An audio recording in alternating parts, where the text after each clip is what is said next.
If you have ever wished you could see the world through your child's eyes or better understand what they're trying to tell you, you're definitely not alone.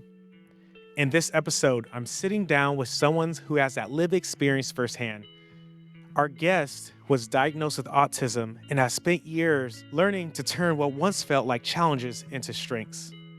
Today, we're getting to know more about her story, what it was like growing up as an autistic child, and what helped her along her way, and how she's now using her voice to help others do the same.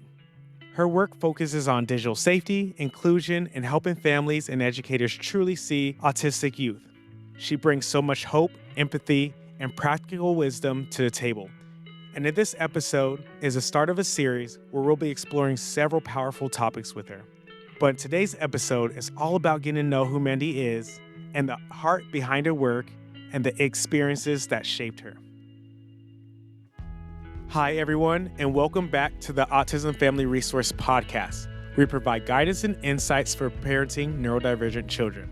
I'm your host, Brian Keene from Pure Hearts Therapy. On today's episode, we have Mandy Pinkley from Florida, who's a big autism advocate, and she's got a lot of great experiences to share with us about her experience with autism growing up and the things she's doing right now as an autism advocate. Welcome, Mandy. Thank you so much for having me. And I'm really happy to be on here and share a little bit about what I know. Great. Now let's go ahead and dive into this. People really want to know about you, I believe. So let's go ahead and start this.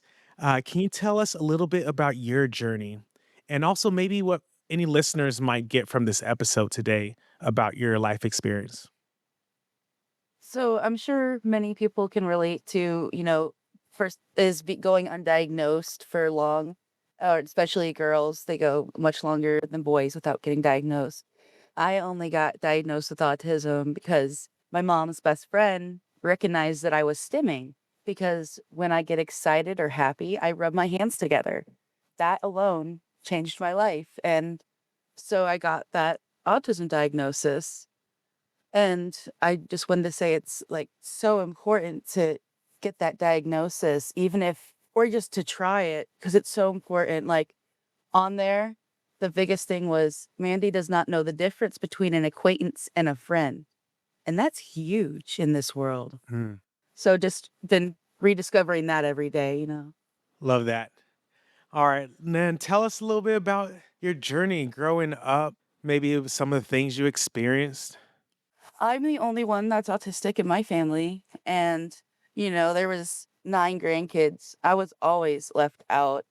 And it's hurt to be different. I didn't have a lot of friends. I think many people can relate to that experience of just going through it. They always say that, the middle school, high school years are brutal. I mean, they really are, for bullying and isolation. That is tough. I think being in that teen and preteen age is already hard enough as it is, but then adding that extra layer of feeling different and feeling not connected, I imagine that's definitely a lot for sure. And one thing to that is, I know it's a whole topic in itself, but is the digital safety and how people with autism are often overlooked in that capacity, where I didn't have many friends in real life. And one of the biggest ways I was bullied is being told how I'm not pretty, or, oh, this kid has a crush on you. And they think it's the worst thing in the world. And it shatters your confidence. And, so seeking validation online, and a lot of people shame themselves for not understanding the situations they get into. But there's a lot of factors that could have prevented these things from happening. Like Discord and Roblox right now are getting sued for not protecting children properly. And I, like personally, I've like the Discord was where sexual violence happened for me in my teenage years. And there is no formal way you can report sexual violence on that app.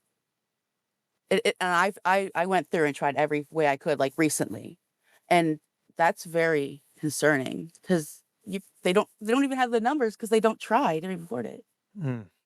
I see that's tough. I did hear about the stuff going on, and I think they're losing numbers.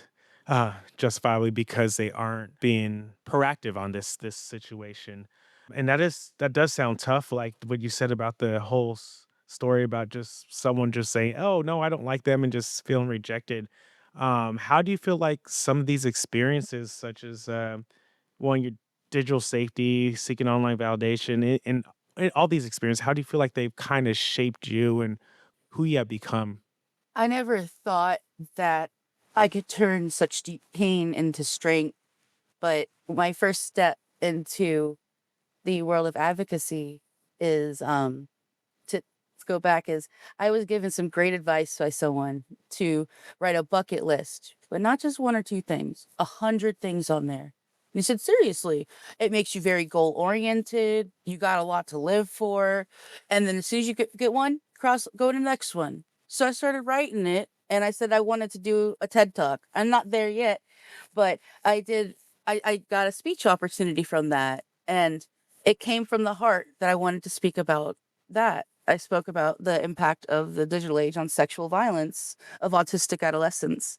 And I'm doing it again this year at the CARD conference again. And it's a topic that means a lot to me to make sure that people and children are safe. That is really awesome just to do a TED Talk or even so most people don't even get close to that because they just don't put it in their vision, you know what I mean? But to make a list of 100 bucket list, I've never heard that. I really love that. I might have to try that. So that's awesome. So you're starting to do a lot of this advocacy work. Where do you think that started from? You did start your bucket list. Do you think it's just from doing your bucket list, or have you always had a passion to really talk about these things, or where do you think this kind of really rooted from? I think that something that's common and autistic girls especially is that we are classified as shy. I am not a shy person. If I look shy, it's because I don't know how to act in that moment. Or I'm like to me, like socializing is not natural. It is a math problem. Mm. So it is something I have to navigate. It makes things really difficult. There was something else I forgot. Sorry.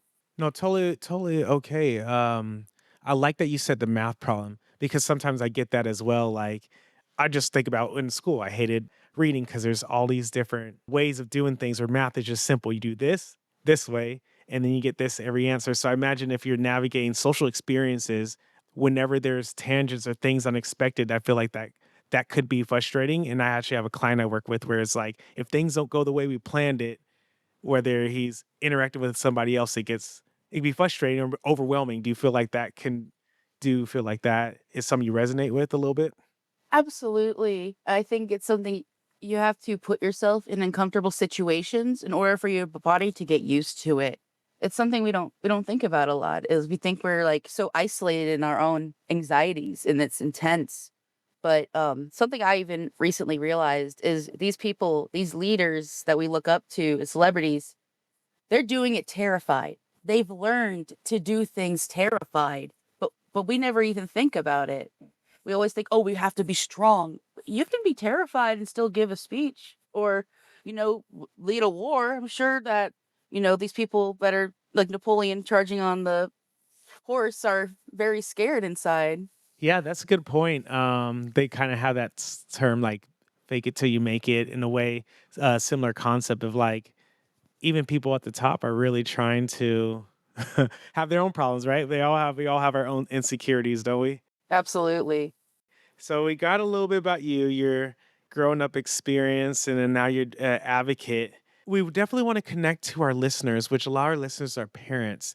What do you feel like you wish parents or caregivers maybe understood more about the experience of an autistic youth or neurodivergent youth? Because it could be anything, right? ADHD, autism, any of those sort of categories.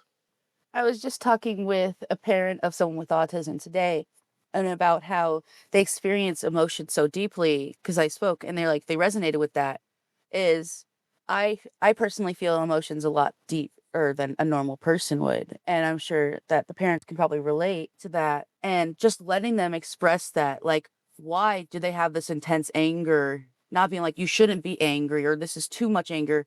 Let's really talk through why are you this angry like because it may just be their body just and they have to understand how that is their body. I think that makes sense to me, especially if there is any communication difficulties, probably more likely going to have stronger reactions. And I have heard like, a lot of deeper emotional or highly sensitive kids is a lot of terms I hear a lot, right? It sounds like to me really being more in tune with your child and then not just looking at it as a behavior, but getting to the root of it is what I'm hearing from you, right?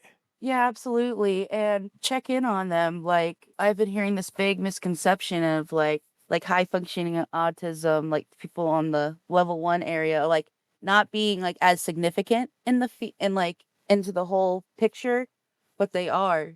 They may be more vulnerable in certain ways, like I was on the internet online. There's a lot of sexual violence, it's the exact numbers. It's like 3 times more likely for a woman with autism, to be sexually abused. Those are just statistics that need to be talked about more. And without diving too far into that, because Yeah. I know there could be a rabbit hole in a conversation for another time, how could a parent better support their child in this interesting world we live in where there is so much more vulnerabilities when it comes to the internet and online Discord and everything like that? How do you think parents could best support their child?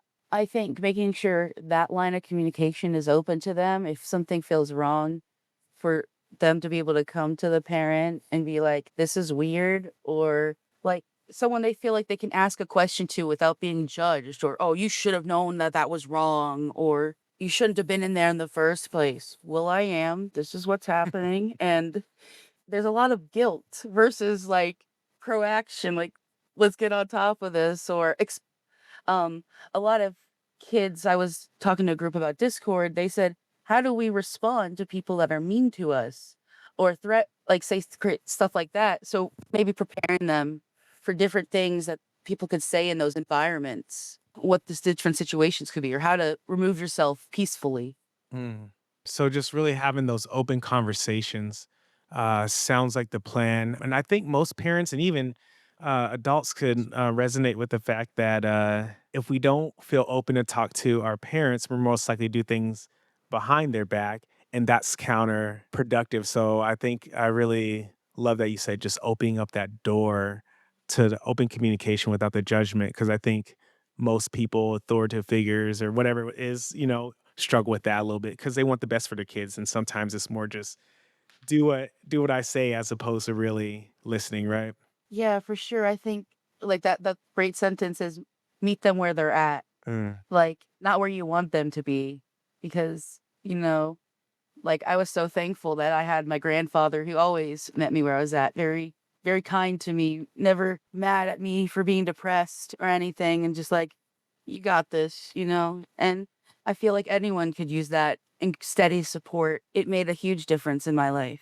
I love that. He sounds like a great guy. Speaking of this communication, I think this is a big one that is important, especially when we think about autism and identity first versus not having identity first. Obviously, every person's going to choose how they want to identify. So, how could a family or parent support identity development and self expression of their child or teen? I think, understanding some of the more modern terminology is a great way to get into it. I know tons of people who don't know what neurodivergence is.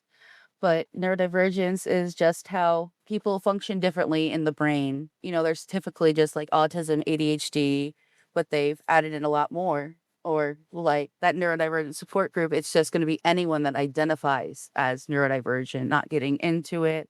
Because there's a lot of also diagnoses that fall on that gray line, like developmental disabilities. Like, for example, like Down syndrome is considered a gray line. Like if someone wants to, they can identify as neurodivergent or not. What do you feel like a parent can do to best support them? Do you think it's more just overall education? Is that kind of what I'm getting out of that? Of just really educating your child on what neurodivergence autism is and then letting them kind of, take their path? Absolutely. I think the biggest thing with like autism or any disability is every person's different. So it's hard to give like just a blanket response. But like what do they want out of life? The like respecting their autonomy. They should have a vision for themselves. There was an example like these two kids with disabilities wanted to live near a coffee shop. So they made it happen. Like, just what matters to them to have a fulfilling life overall. Like, just let them have their own dreams. Don't limit it.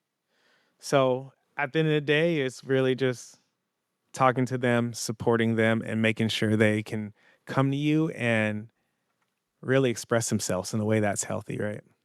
Yeah, absolutely.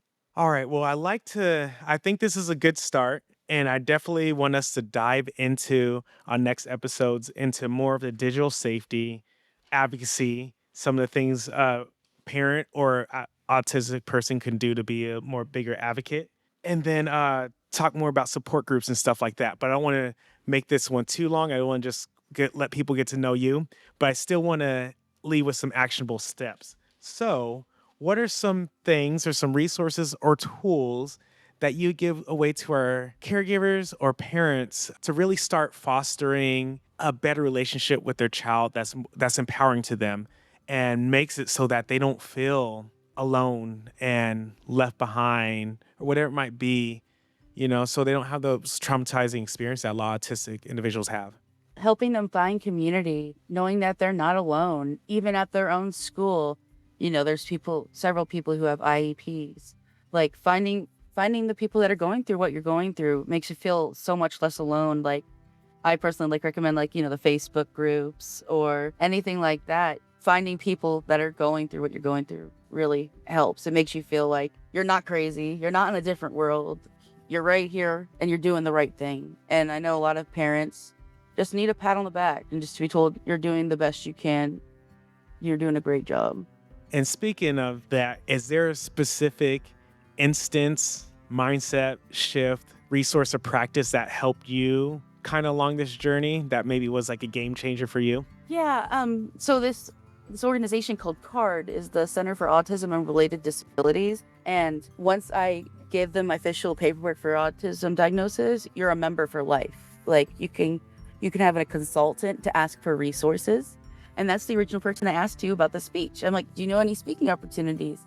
I've joined the board in the meantime, but whatever version of their state's CARD is, because they are the biggest autism organization, in Florida. And there's like three or four across the state. And they've made just a huge impact. And they've been here for over 30 years. I love that. I love that resource. And thanks for sharing that. I'll try to link it into our show notes. And I'm looking forward to our next episode. I'm thinking our next one, we'll talk about how peers can be better advocates for autistic friends. What do you think about that one? Yeah, that sounds great. Awesome. All right. Well, thank you, Mandy, for being on the show. And I'm looking forward to our next couple episodes. And it's been a pleasure. Thank you so much. You too. Mandy reminded us that real understanding starts with listening. When your child feels accepted, it gives them the opportunity to thrive. Well, that wraps up today's episode, but the conversation doesn't stop here. If you got a story to tell, a question you love answered, or a topic you want me to cover, send me a message at pureheartstherapy.com or DM us at Instagram at pureheartstherapy. I want this show to reflect what you need most as a parent or caregiver. And if you enjoyed today's episode, please take a moment to follow, subscribe, and share it with another parent who could benefit with some encouragement this week. Thanks for being a part of the Autism Family Resource and Pure Hearts Therapy family. Together, we're creating a world where every child feels understood.